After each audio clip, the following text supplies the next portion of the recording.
Bonjour à tous, nous accueillons aujourd'hui sur le plateau d'Omerta Rémy Tel, journaliste et écrivain, pour son nouveau livre « À l'encre du néant », publié aux éditions du Verbe Haut.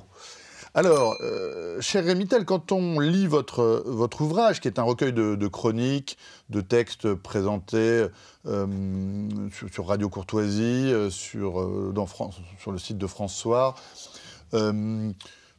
on a l'impression que pour vous, la France et la société occidentale plus largement est une gigantesque prison à ciel ouvert auquel nous serions condamnés à nous heurter à des murs aujourd'hui indépassables.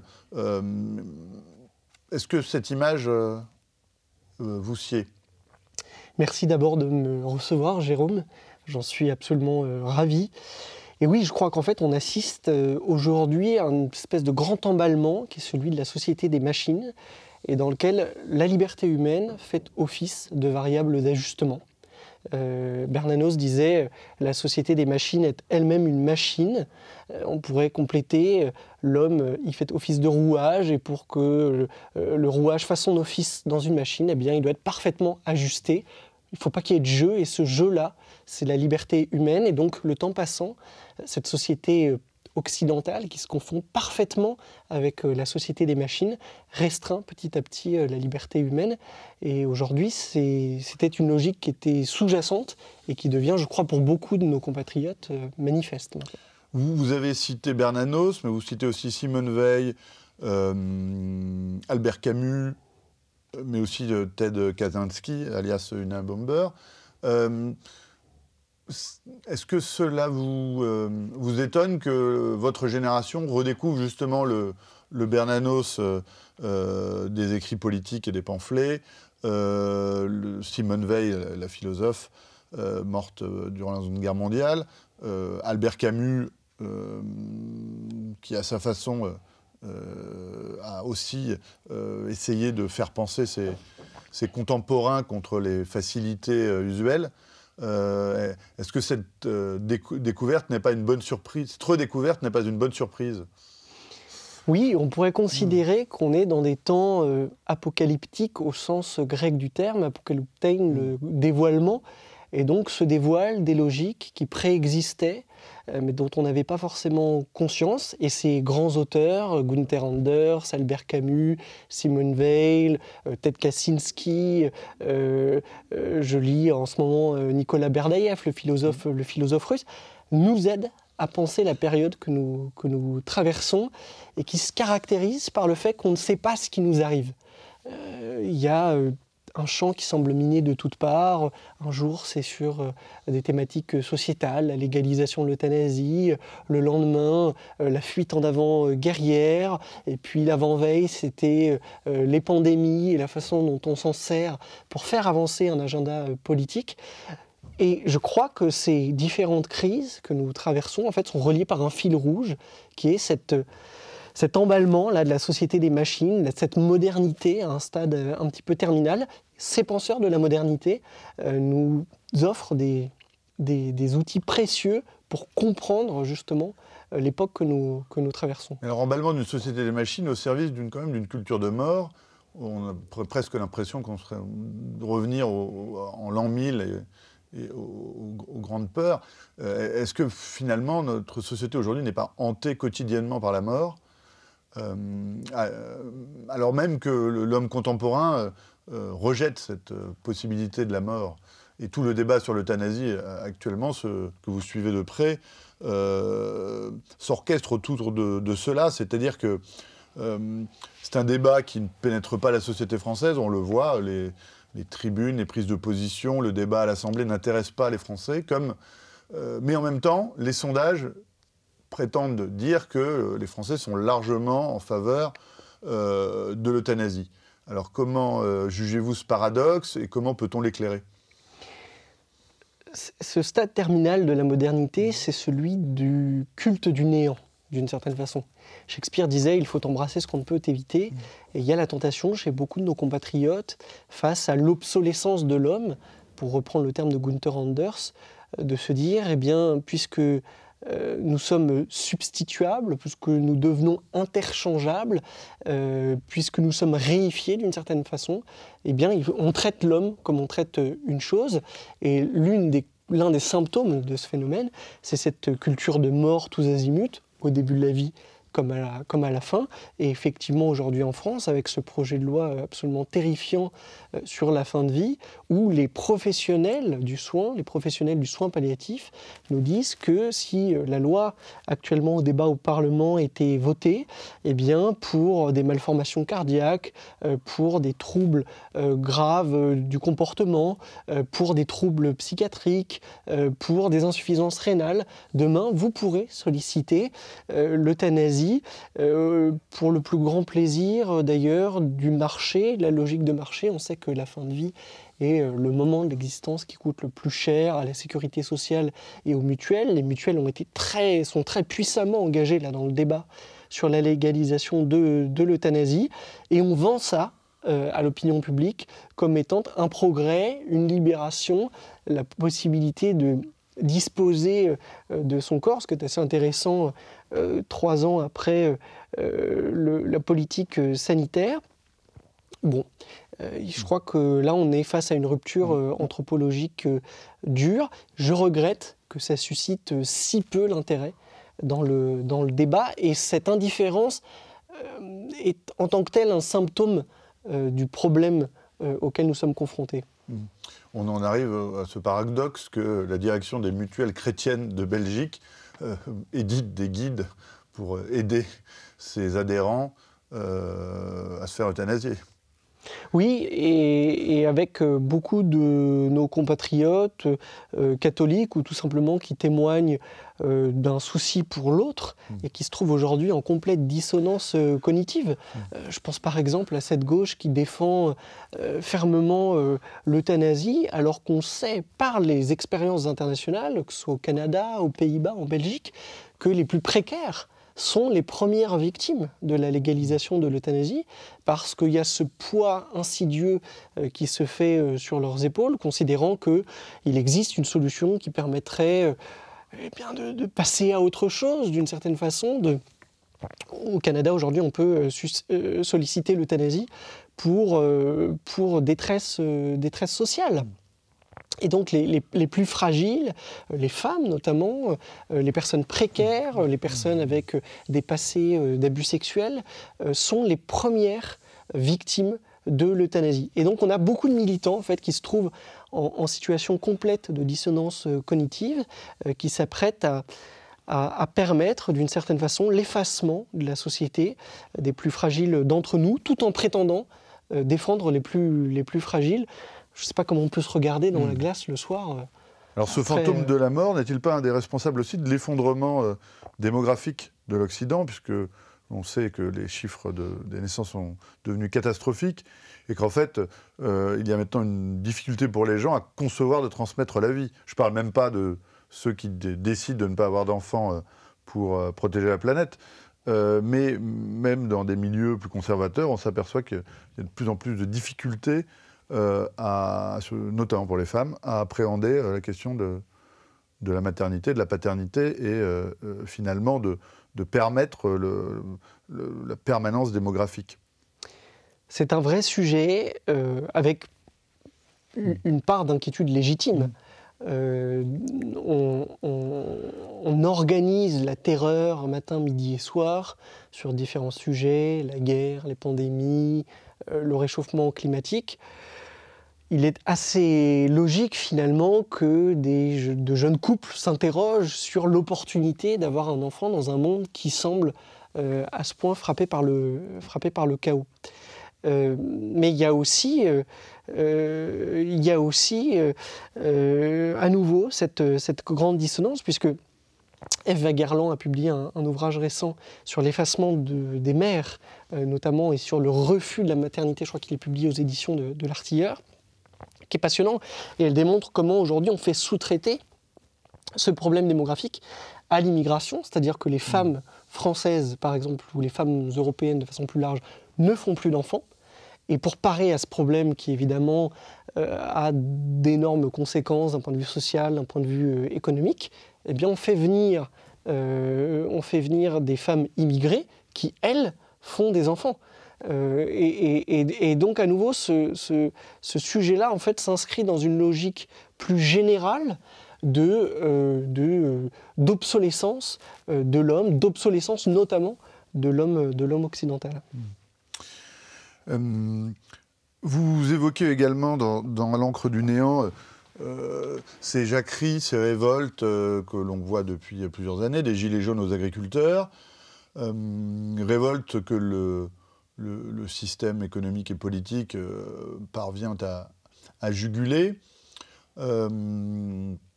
Qu'est-ce qu'elles nous disent de notre société que ces irruptions de violence, légitimes ou non d'ailleurs, mais en tout cas, ce retour d'une sorte de violence collective,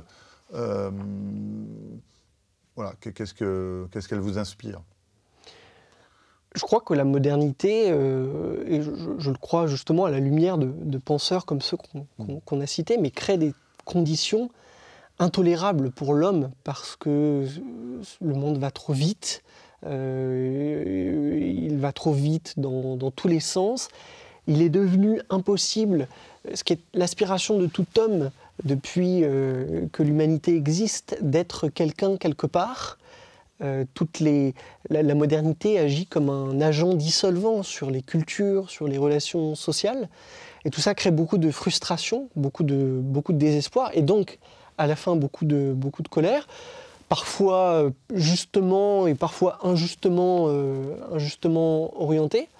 Donc, ces colères, ces jacqueries sont le symptôme aussi du malaise moderne. Parfois, elles prennent sur des sujets qui nous étonnent, nous autres qui essayons de penser un peu le monde actuel. On voit comme, on en parlait à l'instant, une thématique aussi grave que la légalisation de l'euthanasie comme ça, sans restriction, ne provoque que l'indifférence. Et puis vous allez toucher à 5 € d'APL. Et là, la France entière est dans la rue. Ça pose aussi une question aux militants politiques, à savoir par quel bout on prend cette colère. Moi, je pense, et je le pense depuis plusieurs années, qu'il est absolument essentiel de nourrir le débat de nos indignations sur des sujets qui touchent à l'esprit, mais qu'il ne faut pas non plus complètement négliger les ventres, et que c'est peut-être par là, finalement, d'où viendra l'étincelle qui permettra de changer l'ordre établi. Et la France a toujours connu les révoltes politiques en France se sont toujours précipitées, se sont toujours cristallisées, notamment par les questions fiscales. Et aujourd'hui, on est dans un état des choses où vous travaillez à peu près la moitié de la semaine pour l'État français.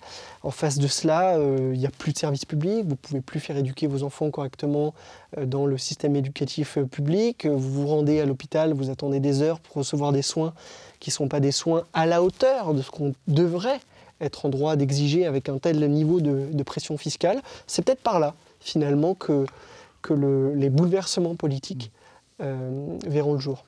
Grâce à votre soutien et au travail de toute l'équipe d'Omerta, nous venons de sortir notre 5e magazine. À travers des témoignages bouleversants et des experts comme Carl Zéro, Anne Coffinier ou Georges Fenech, nous avons traité pour vous les dangers qui menacent vos enfants. Alors armez-vous pour comprendre et combattre ces insécurités en vous achetant le dernier magazine d'Omerta, L'enfance de tous les dangers. Autre paradoxe, on a une jeunesse occidentale qui prétend être préoccupée des questions d'environnement, qui est prête à adhérer à certains dogmes décroissants, plus ou moins fondés, et dans le même temps, on apprend ce matin que le niveau du nombre de voyages en avion, qui était celui d'avant le Covid, est déjà dépassé. Et effectivement, il suffit de se promener à nouveau dans une ville comme Paris pour voir la submersion touristique.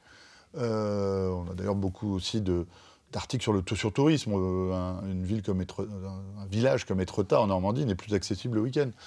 Donc qu'est-ce que nous dit aussi ce paradoxe entre d'un côté des injonctions écologiques dont certaines sont tout à fait recevables, et de l'autre côté cette société occidentale et même plus largement cette société mondiale qui ne cesse de rechercher le déplacement à tout prix, mais en même temps en restant sur des centres très balisés, de plus en plus balisés, puisqu'on visite de moins en moins de choses différentes.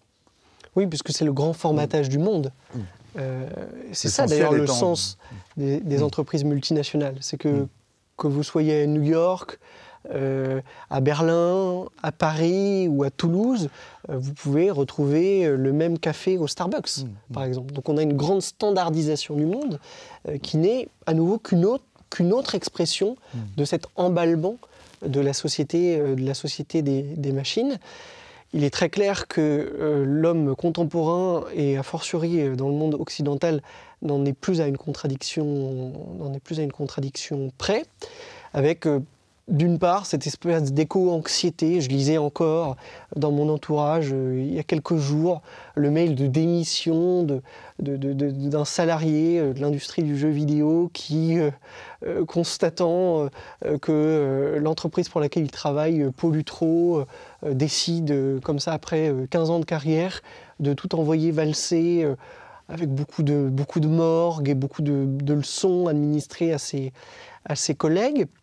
Et puis, et cette éco-anxiété qui semblait, à lire son message, complètement le ronger, quoi. C'est-à-dire vraiment au point de souhaiter supprimer sa propre vie, celle de ses semblables, et puis des habitudes quotidiennes qui contribuent en fait à nourrir le mal qu'elle prétend dénoncer. Moi, je crois que sur ce sujet-là, on confond en fait deux grands sujets.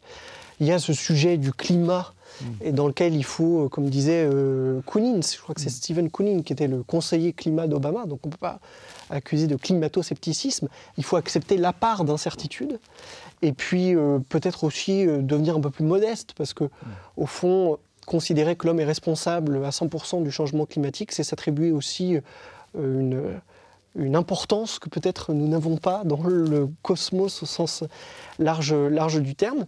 Et puis, donc ça c'est le premier sujet, et le deuxième sujet, qui est celui de la destruction en fait de la biodiversité. Et là pour le coup, qui est assez incontestable, je crois que 60% des vertébrés en nombre ont disparu au cours des 40 dernières années. Et là, évidemment, ça interroge nos habitudes de consommation, ça interroge la vision qu'on a de notre place dans le monde. Ça interroge aussi sur la démographie mondiale. Et ça, dans nos milieux, c'est un sujet qu'on refuse d'aborder parce qu'évidemment, il a été traité de la pire des façons, peut-être pendant le Covid, mais il est certain qu'on ne vit pas sur la Terre de la même façon en 1900, où vous avez 1 milliard d'êtres humains, et en 2024, où vous en avez 8, bientôt 9. Donc il y a aussi des sujets de ce côté-là. Et il faut qu'on accepte de les regarder en face. Alors, autre paradoxe de notre modernité, à l'heure de la diplomatie triomphante, à l'heure du débat permanent des grands de ce monde, un conflit a ressurgi qui divise justement peut-être le monde entre l'OTAN d'un côté, les BRICS de l'autre. C'est le conflit ukrainien. Alors quel regard portez-vous sur cette guerre qui depuis 2 ans décime une partie de la jeunesse européenne, en tout cas celle des 2 pays concernés, la Russie et l'Ukraine? Le sujet qu'on évoque depuis le début de notre entretien n'est pas absent de ce conflit, bien au contraire. Je pense que dans cette opposition en Ukraine entre le Sud global, d'une certaine façon, et l'Occident collectif, pour reprendre le terme des Russes, recoupe aussi une divergence dans l'idée qu'on se fait de l'homme et de sa place dans le monde, avec d'un côté cette espèce d'homme qui n'en est plus un du côté occidental, et qui devient une variable d'ajustement justement du monde des machines, et qui s'offre des libertés de consolation. C'est-à-dire que sur l'essentiel, il n'est plus libre, mais il s'offre des libertés de consolation. Le fait de se dire, demain je me mets une perruque et donc je deviens une femme, et tout le monde doit me traiter comme tel.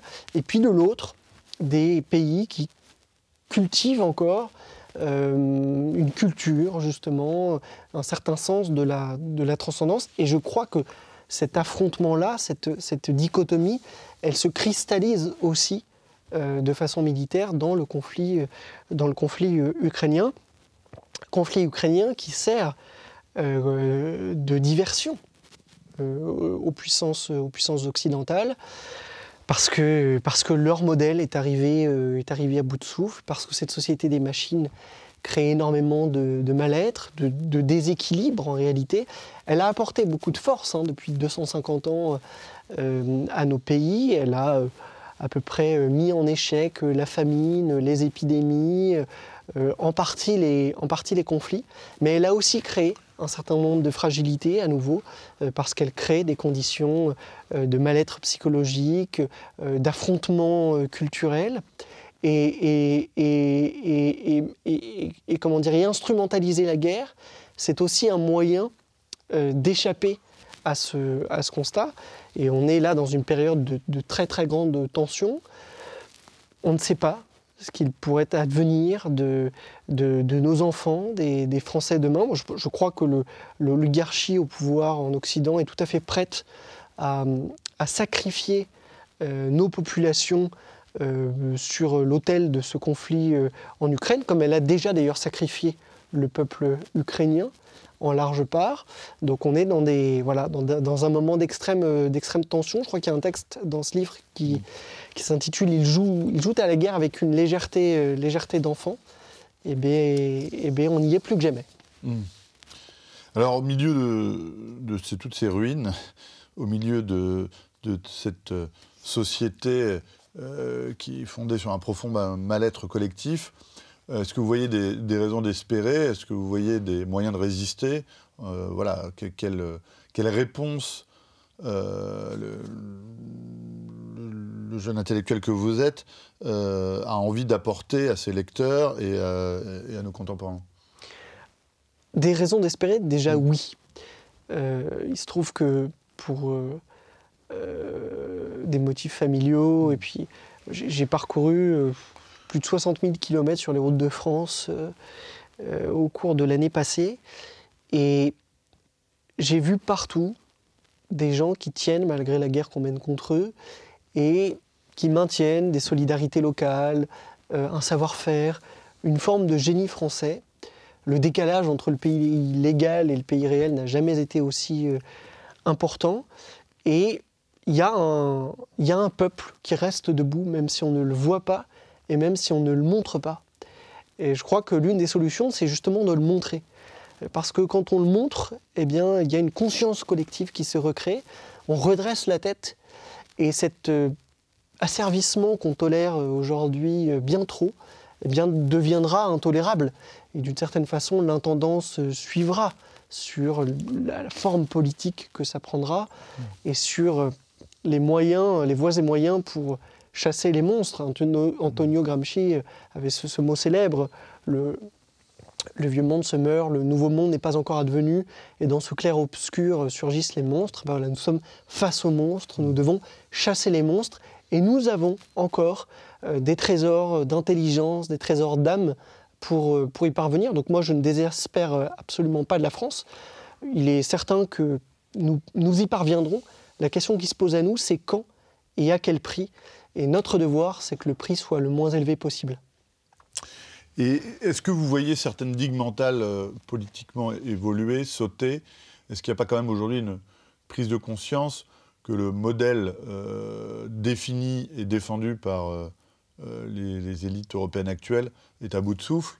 Est-ce que l'évolution des courbes des enquêtes d'opinion ne traduit-elle pas une prise de conscience populaire, justement? Assurément. Ce qui est compliqué aujourd'hui, c'est que cette avancée folle de la société des machines oblige tous ceux qui la contestent à se positionner en réaction et à se situer dans une posture réactive. On est contre le pass sanitaire, on est contre l'euthanasie, on est contre la guerre en Ukraine, et évidemment, il faut l'être. Mais cette multiplication des causes d'indignation nous épuise et nous empêche aussi de créer une offre politique en positif, d'une certaine façon. Je ne prétends pas, moi, vous en dessiner les contours, sinon je participerais aux élections ou au combat politique stricto sensu. En tout cas, je crois que c'est la tâche aujourd'hui qui nous est assignée.